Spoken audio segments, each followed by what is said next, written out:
तो भैया तुमने बहुत से लोगों के मुंह से जेन जी के बारे में सुना रहेगा, है ना? जेन जी ये, जेन जी वो। लेकिन इस वीडियो में तुम इनके असल करतूतों और हालातों के बारे में पता चलेगा, ठीक है? जो कि मुझे नहीं लगता कि आपको कोई और बताएगा। सो यहाँ पर जेन जी का पूरा नाम है जनरेशन जेड, ठीक है? इसको शॉर्ट में जेन जी बुलाया जाता है। लेकिन अब यहाँ पर बात यह आती है कि ये होते कौन लोग हैं। तो ये एक ऐसी विचित्र पीढ़ी है जो कि एक विचित्र समय में जन्मे हैं, ठीक है? जिनका जन्म आमतौर पर सन 97 से लेकर सन 2012 के बीच में हुआ है। यानी जो इनके समय के बीच में, इन दोनों टाइम पीरियड के बीच में जितने लोग जन्मे हैं उनको जेनजी का टैग दिया गया है, उनको जेनजी का नाम दिया गया है, ठीक है? ये वो लोग हैं जो कि इंटरनेट, स्मार्टफोन और सोशल मीडिया के साथ बड़े हुए हैं, ठीक है? जिनको पुराने समय की चीजों के बारे में बहुत कुछ पता है और नई चीजों के बारे में सब कुछ पता है। समझ में आया? हालांकि इससे पहले पैदा होने वाले लोगों की सोच काफी ज्यादा नहीं है, जिसके वजह से आज के जमाने में होने वाली चीजों को वो हजम नहीं कर सकते, ठीक है? और जितने भी लोग जेनजी समय के बाद पैदा हुए हैं, यानी सन 2012 के बाद जितने भी लोग पैदा हुए हैं,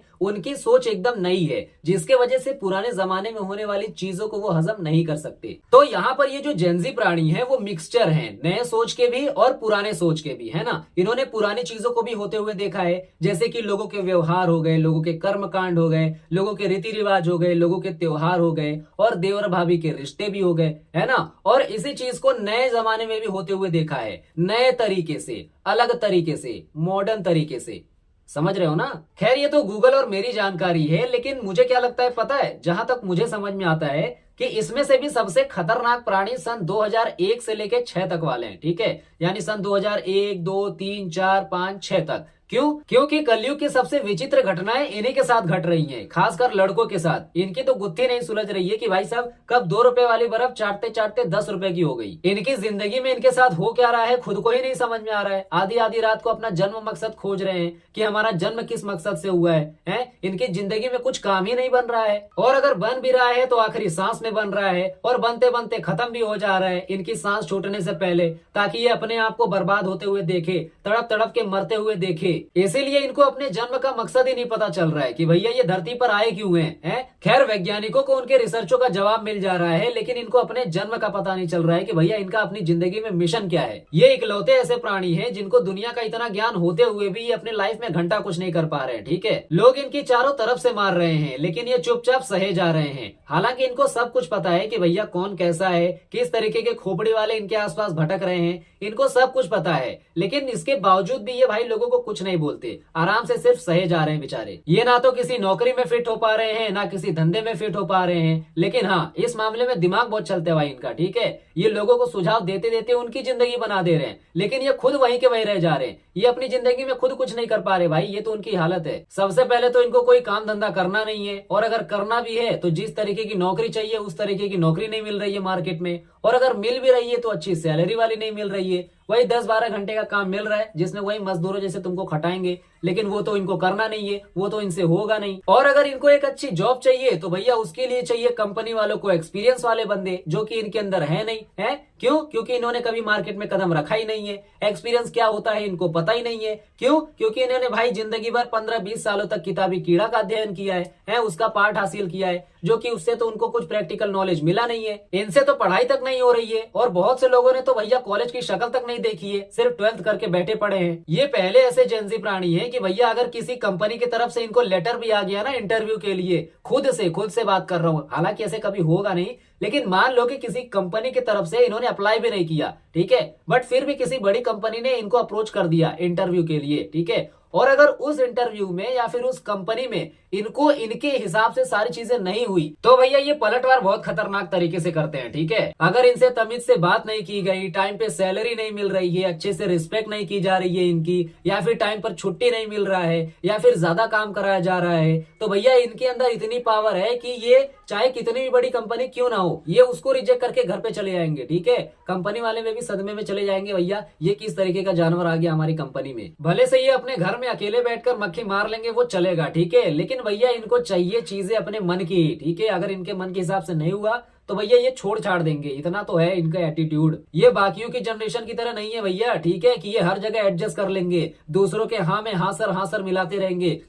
ऐसा नहीं करने वाले भाई साहब। और ये किसी के आगे पीछे घूमते भी नहीं है। जो सीनियर होते हैं ना, बाकी जो लोग होते हैं इनके आगे पीछे घूमते रहते हैं, तो भैया ये इनका काम नहीं है, चिपकते भी नहीं है किसी से ये। और अगर इनको कोई भी चीज नहीं आता तो भैया ये इंटरव्यूअर के डायरेक्ट मुंह पे बोलते हैं, ठीक है। बाकियों की तरह नहीं कि मिर्ची लगाते फिरेंगे कि हमें नहीं आता लेकिन जॉब पाने के लिए झूठ बोल देते हैं। होते हैं ना बाकी के लोग, बहुत से लोग होते हैं कि भैया सीख लेंगे, लेकिन वो डायरेक्ट वहां पर नहीं बताएंगे, उस टाइम पे इंटरव्यूअर को नहीं बताएंगे, ठीक है। लेकिन भैया ये क्या करेंगे कि खून की उल्टी भले से एक बार पी लेंगे, लेकिन ये झूठ नहीं बोलेंगे। भाई इनको शर्म आती है, ठीक है। ये बाकियों की तरह तेल मसाला लगाने वाला काम नहीं करते, ठीक है। इनका जो भी है वो डायरेक्ट मुंह पे बोलेंगे, तुमको चाहे अच्छा लगे चाहे बेकार लगे, ठीक है। तो ये डायरेक्ट जो है वो बोल देते हैं। ये इतने कॉन्फिडेंस के साथ बोलते हैं कि भैया इंटरव्यूअर शॉक हो जाता है कि अगर ये हाँ बोल देता कि भैया ये चीज मुझे आता है, भले से उसको नहीं आता, लेकिन अगर ये झूठ भी बोल देता तो भी मैं इसको हायर कर लेता, ठीक है। लेकिन वो भी क्या करे भैया, वो डरता है कि कहीं मेरी कुर्सी ना चली जाए इसके आने से।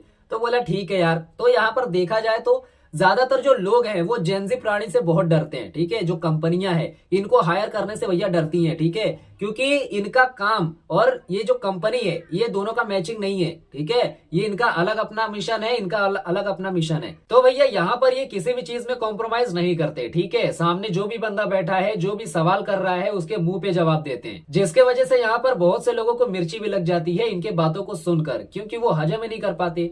और भाई हजम क्यों नहीं कर पाएंगे, हालांकि बात तो ये पॉइंट टू पॉइंट करते हैं, लेकिन भैया आपको भी पता है जो बंदा पॉइंट टू पॉइंट बात करता है, सामने वाले के जॉइंट टू जॉइंट में दर्द होता है ना, जिसके वजह से सामने वाला इनको नौकरी से भी निकाल देता है। सबसे पहले तो यही रिजेक्ट कर देते हैं, लेकिन मान लो कि कभी इमरजेंसी में घुस जाते हैं, कुछ भी बोल बाल के झूठ सपाट, मतलब कभी कभी मजबूरी हो जाती है, तो अगर ये घुस जाते हैं, लेकिन बाद में जब इनको पता चलता है कि भैया कंपनी में तो इनके हिसाब से कुछ हो ही नहीं रहा है, ना इनको इज्जत मिल रही है, ना पैसा टाइम पे मिल रहा है, ऊपर से मरे जा रहे हैं, ज्यादा काम करवा रहे हैं, टाइम पर छुट्टी भी नहीं दे रहे हैं, तो भैया जब ये झेल नहीं पाते तो वो खुद ही निकल जाते हैं वहां से। और अगर इनसे बोला जाए कि चलो यार कोई बात नहीं, नौकरी नहीं लग रही तो कोई धंधा ही कर लो, है ना, किसी भी चीज का भाई ठेला ही लगा लो, लेकिन ये वो भी नहीं करेंगे। क्यों? क्योंकि भैया मार्केट में है इनकी इज्जत, इनको तो शर्म आएगी, है ना, स्टेटस भी तो है, रोला भी तो है, वो खराब हो जाएगा ना भाई। लेकिन ये अगर ये ठेला लगाएंगे तो इनकी इज्जत क्या होगी, इनकी इज्जत का है, जिसके वजह से ये वो भी काम नहीं छुएंगे। और अगर मान भी लो कि भैया इनका एक बाप जो है वो इनसे जोर जबरदस्ती से वो करवा भी लेता है, सबसे पहले तो भैया ये जो जेनजी प्राणी है इनकी अपने बाप से बनती नहीं है, ठीक है।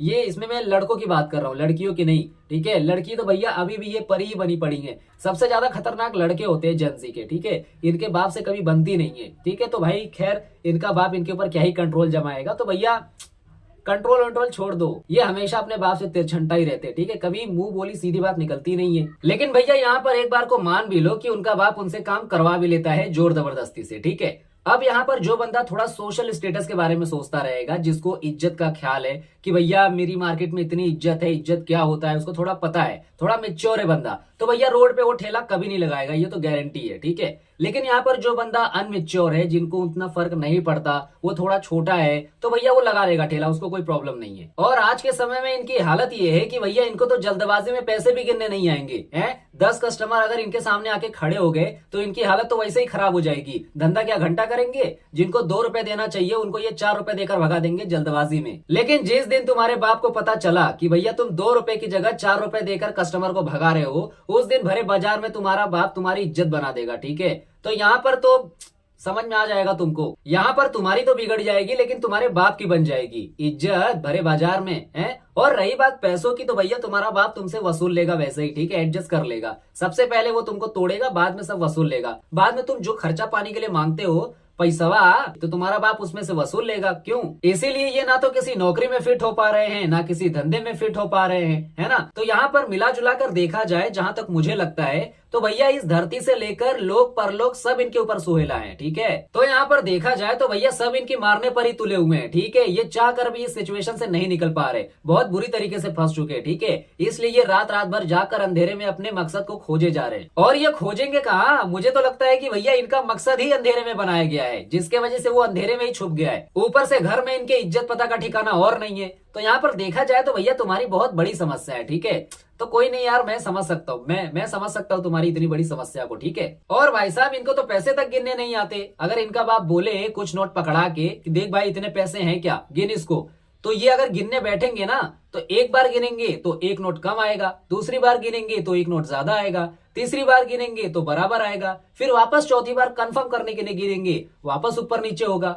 इनका बाप इनका बाप इनको देखते देखते भैया अपना माथा पकड़ लेगा, बोलेगा मेरा पूरा पैसा बर्बाद हो गया इसकी जिंदगी के पीछे, 4 गाली तुमको और सुनाएगा, ऊपर से लतियाएगा तुमको वो अलग है, बोलेगा ये गधा किसी काम का नहीं। और ये जेनजी भी क्या करें भैया, इन्होंने पढ़ाई इतनी खतरनाक तरीके से की थी अपने सरकारी स्कूलों में है। और जेनजी समय के जो सरकारी स्कूल थे वो भी बहुत महान थे, पढ़ाई बहुत अच्छी होती थी, है ना, होती थी ना। पढ़ाई का तो पता नहीं, लेकिन भाई साहब मास्टर वहां के बहुत तगड़े होते थे। पढ़ाई तुमको याद नहीं होगा लेकिन उन मास्टर के थोबड़े जरूर याद होंगे, क्योंकि जो पहले के स्कूल हुआ करते थे ना, वो पढ़ाई सेंटर कम और कुटाई सेंटर ज्यादा होते थे। इनका बाप 18-19 की एज में पूरे खानदान की अकेले जिम्मेदारी संभालता था, लेकिन ये आधी रात में कपार कान खजुआ रहे हैं कि भाई मेरी प्रिया रिप्लाई क्यों नहीं कर रही है, ये खुद को संभाल ले वही बहुत बड़ी बात है। खानदान तो खैर बहुत दूर की बात है। इनका पूरा जनरेशन जेड ही करियर पर फोकस कर रहा है। क्यों? क्योंकि भैया ये लड़कियों पर फोकस नहीं कर पा रहे। हाँ करते थे पहले, लेकिन क्या करे, कभी कोई इनको भाभी नहीं दी, जिसके वजह से ये सिग्मा मेल बन जाते हैं। इनका हर एक दिन कम बैक होता है मोबाइल के 1.5 GB डेटा के साथ, और फिर जैसे ही 100% डेटा खत्म होने का नोटिफिकेशन आ जाता है, वैसे ये रात में चदरा तान के पलट हो जाते हैं। क्यों? मतलब इनका कम बैक उठते मान में ही सो जाता है, ठीक है। फिर बाद में ये बोलेंगे कि भैया कम बैक तो हो ही नहीं रहा है, लाइफ में कुछ हो ही नहीं रहा है। फिर ये बोलेंगे कि कोई बात नहीं, प्लानिंग में थोड़ी चेंजेस है, अब कम बैक हम नहीं करेंगे, हमारी पीढ़ी करेगी। हो कुछ नहीं रहा इनसे, सिर्फ रात भर इनकी प्लानिंग चलती है, ठीक है। उसके बाद जैसे ही सुबह होगा इंस्टाग्राम खोल लेंगे, फिर उसके बाद इंस्टाग्राम का एल्गोरिदम इनके एल्गोरिदम को हिला देता है। फिर इनके अलानिंग प्लानिंग का कुछ अता ही पता नहीं होता कि भैया रात में हमने 150 बार कस्में खाई थी कि हमें अपनी जिंदगी में कुछ करना है, सुबह उठ के अपने टास्क को कंप्लीट करना है, लेकिन नहीं, इंस्टाग्राम खुल गया तो सब सभा चट। और अगर मान भी लो कि इनको एक काम याद भी आ गया अगले दिन कि भैया ये काम करना है, तो उस काम का एक छोटा सा टास्क भी कंप्लीट करने बैठेंगे ना इनको, तो इनकी हालत वहीं खराब हो जाएगी। ऐसा लगता है कि बहुत बड़ा तीर मार लिया, बहुत काम कर लिया, थक गए हैं, फिर जाकर ये थोड़ा सा आराम कर लेंगे, फिर ये चदरा तान के ये पलट हो जाएंगे। ये तो इनकी हालत है। अब यहाँ पर ये जो जेनजी प्राणी है ना, इनके अंदर एक बहुत खास चीज पाई जाती है। पता है वो क्या है? कि भैया ये इंग्लिश लिख तो लेते हैं लेकिन बोल नहीं पाते, है ना, और हिंदी बोल तो लेते हैं लेकिन ये हिंदी लिख नहीं पाते। अगर कोई बंदा इनसे गलती से पूछ लिया ना कि भैया 79 और 89 में से कौन सा छोटा है कौन सा बड़ा, इनका तो वही दिमाग काम करना बंद कर देगा, ठीक है, शरीर से पसीना निकलना चालू हो जाएगा। अब यहाँ पर ये जो जेन अल्फा होते हैं, अल्फा कौन होता है? जो सन 2012 से लेकर सन 2025 के बीच में पैदा हुआ है, उनको अल्फा बोला जाता है, ठीक है।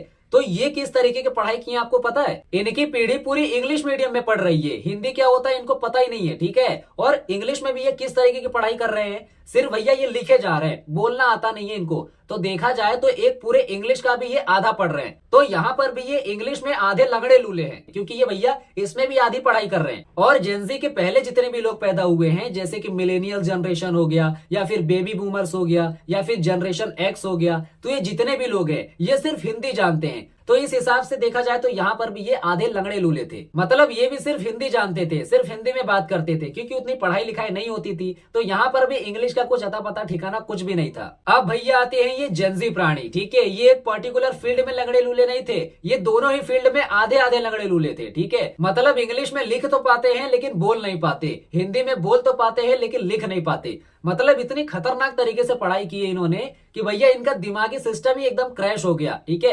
नर्वस सिस्टम ही एकदम क्रैश हो गया इनका, कि आधे में ये हो गए आधे में वो हो गए, एक अक्खा पूरा नहीं है इनका। और सबसे खतरनाक मामला तो भाई साहब यहाँ पर दिख रहा है कि आने वाले पीढ़ियों को भी यही संभालने वाले हैं। हालांकि अभी के समय के लोगों को भी ये जेनजी ही कंट्रोल कर रहे हैं। अभी इंटरनेट के जरिए सोशल मीडिया पे तहलका मचा रहे हैं, लोगों को बर्बाद कर रहे हैं अपने घर पे बैठे बैठे। और आने वाले समय में भी इनका राज चलेगा। अरे भैया आने वाले पीढ़ियों के दादा परदादा बनने वाले हैं, ठीक है। अपने नाती पोतों के ये डायरेक्टर होंगे भैया, डायरेक्शन देंगे ये, ठीक है। तो समझ जाओ हमारे देश का कितना खतरनाक विकास होने वाला है, किस तरीके का डायरेक्शन ये आने वाले पीढ़ियों को देने वाले हैं, ये तुम खुद अंदाजा लगाओ। जो कि सबसे ज्यादा सुरक्षित होगा। क्यों? क्योंकि भैया उनको सारे कर्मकांड के बारे में पता है, ऊपर से लेके नीचे तक, दाएं से लेके बाएं तक। उन्होंने ऐसी ऐसी चीजें देखी हैं जो कि ना तो आगे वाले जनरेशन ने देखी है और ना ही पीछे वाले जनरेशन ने देखी है। तो समझ रहे हो ना, इनकी दिव्य दृष्टि बहुत ज्यादा पावरफुल है, जिसके वजह से इनको पता होगा कि भैया किस तरीके से अपने फैमिली वाले को प्रोटेक्ट करना है, अपने नाती पोतों को प्रोटेक्ट करना है, और किस तरीके से दूसरों को बर्बाद करना है, इनको ये भी पता होगा, ठीक है। तो यहाँ पर ये अपने परिवार तक तो भाई किसी भी तरीके का आंच नहीं आने देंगे, ठीक है, लेकिन भैया दूसरे को ये बर्बाद कर देंगे, दूसरों को ये तहस नहस कर देंगे। तो भैया ये जितने भी जेनजी प्राणी है ना, इनसे बाकी के लोग थोड़ा संभल के रहना भैया, ध्यान से, ठीक है। पंगा उंगा मत ले लेना, क्योंकि इनके पास ऐसे हथियार है ना जो कि तुमको पता भी नहीं है। इनके पास ऐसी दिव्य दृष्टि है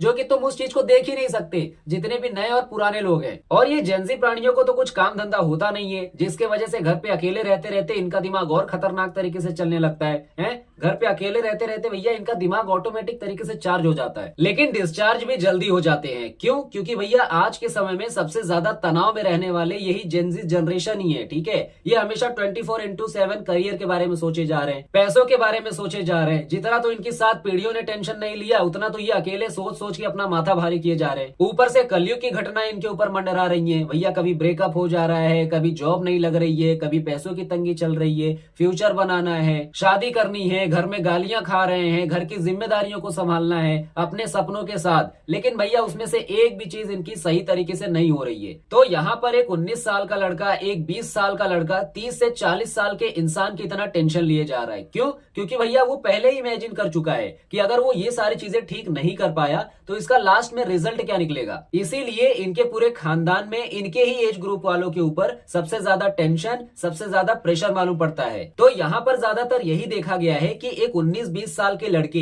इन सारी चीजों को देखने के बाद एक लड़की के मुकाबले काफी जल्दी मिच्योर हो जाते हैं और ज्यादा मिच्योर हो जाते हैं, इतने समझदार हो जाते हैं। तो यहाँ पर एक लड़के के लिए इन सारी चीजों को झेलना, वो भी अकेला, काफी ज्यादा मुश्किल हो जाता है, और खासकर तब जब वो छोटी उम्र से आता हो। लेकिन जब इन सारी चीजों से उसको आदत हो जाती है तब भैया उसका कलेजा हो जाता है मजबूत, ठीक है। तब उससे मजबूत इंसान, उससे शांत इंसान, उससे समझदार इंसान उनके पूरे खानदान में नजर तक नहीं आता, ठीक है। फिर बाद में वही खानदान उनको पूरी जिंदगी भर समझ ही नहीं पाते। वो हमेशा उस बंदे को शांत देखते हैं कि भैया ये तो हमेशा शांत ही रहता है। फिर यही चीजें हमेशा देखते देखते उनको तो आदत पड़ जाती है कि अरे यार इसका तो यही हाल है, ये तो हमेशा शांत ही रहता है, कुछ बोलता ही नहीं है। तो वो पड़े रहते हैं, इस चीज को वो नॉर्मली लेते हैं, ठीक है। बट उस बंदे के अंदर हमेशा हलचल होती रहती है, हालांकि आउटसाइड नहीं दिखता, लेकिन इनसाइड भैया 24/7 कुछ ना कुछ चलते रहता है, ठीक है। तो यहाँ पर आज के समय में इन जेंजी प्राणियों की ये हालत है, इन जनरेशन की ये मेंटेलिटी है, इनकी भाई इस तरीके की सोच है। ये तो भैया हंसते ही तब है जब इनका इंस्टाग्राम खुलता है, जब ये फनी रील देखते हैं तभी इनके चेहरे पर मुस्कान खिलती है, ठीक है। नहीं तो तुम देखोगे ना बाकी समय में इनका चेहरा उतरा ही रहेगा। ये हमेशा ऐसा लगता है भाई रो ही रहे हैं, हालांकि दिखता नहीं है, लेकिन ये इनका चेहरा हमेशा उदास दिखेगा। इनके जिंदगी में चाहे कितना ही अच्छा माहौल क्यों ना बना हो, इनका जन्मदिन ही क्यों ना हो, कोई त्योहार ही क्यों ना हो, कोई पार्टी ही क्यों ना हो, कोई शादी ही क्यों ना हो, भैया इनका शकल एक जैसा ही रहेगा। इनके शकल पे ऐसा लगेगा नहीं कि भैया इनको थोड़ी खुशी है, नहीं नहीं ऐसा नहीं भाई, वो ऐसा ही रहेंगे। तो यहाँ पर मेरे हिसाब से आपको जेंजी जनरेशन के बारे में सारी चीजें समझ में आ गई होंगी, ठीक है। बाकी हमारा वीडियो यहाँ पर एंड होता है, फिर मिलते हैं हम नेक्स्ट वीडियो में। तब तक आप हंसते रहिए, खेलते रहिए और मुस्कुराते रहिए।